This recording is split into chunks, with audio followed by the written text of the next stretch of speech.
impake siya ta sa itong mga gamit. Kay ugma sayo sa buntag, mularga na ta. Kay mauli ko sa Amoa. Since 2010, wala na ko'y uli-uli sa Amoa. 15 ka tuig pod. Ay ha kabalik. Tungod kay excited man ta mo uli, sayo ta na mata sa kadlawon. Kay base mabiyaan niya ta sa ato ang sakyan nga eroplano. Di ta ng barko kay dugay man ta maabot ana sa atong padulungan. Mao lang eroplano jud ta. Sa mga wala day nakabalo taga Bicol day ko. Napadpad ko aning planetaha tungod sa kong mama. Kay diri man ko niya gipa-eskwela ug diri na pud ko nagkapamilya. Mao nang malipayon ko karon kay sa wakas makauli nako sa Amoa. Kita nako sa kuang mga ayaan ug uyuan ug mga kababata didto sa Amoa sa Bicol region.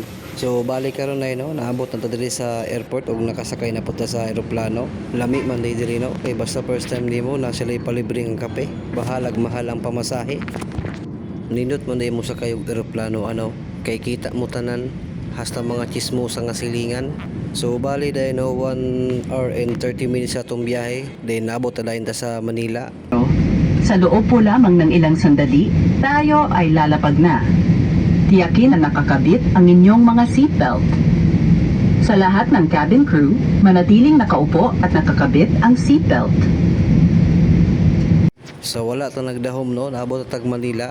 Ug salamat pod sa tuang Ginoo kay sipra nga tuang flight So ang main reason day nato nganong nili tag Bicol kay tungod sa kuang pinangga nga lulog.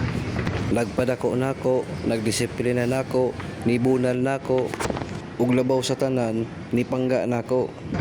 Tungod kay sayo man ta nila ko ganina wa pa ni pamahaw. Mga unsa ko ni diri dapita. Pasilan mahal man lang baligya diri oy. Bahala na basta nakakaunta. So after data na mahaw Suloy-suloy sa diri dapita. Bali day nata diri karon sa Pitix sa Parañaque. Kay diri man ang terminal sa mga bus papuntang Bicol.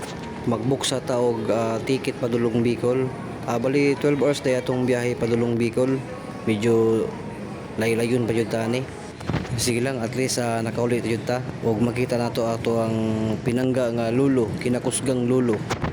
Kay wala si lulo, wala sad ta dire. Maong relax lang niya kay maabot na imong apo. So karon nakasakay na tagbas papuntang Bicol.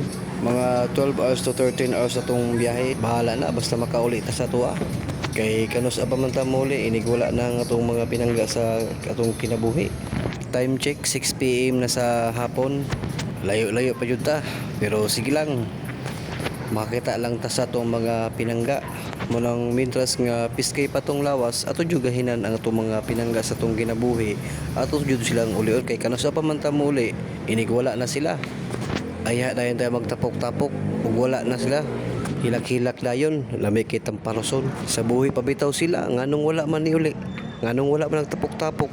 Karon nga wala na hinuon. Hilak-hilak dayon.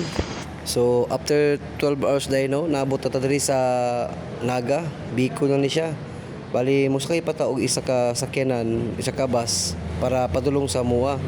Noon duol-duol na lang pod ni sa Amoa, mga 30 minutes na lang atong biyahe. Naa na ta. Gamay na lang yun. Magkita-kita na ta. Time check day 2 AM na sa kadlawon dire. So bali mamaw sa ta yata mo sakay og another bus padulong sa Amoa.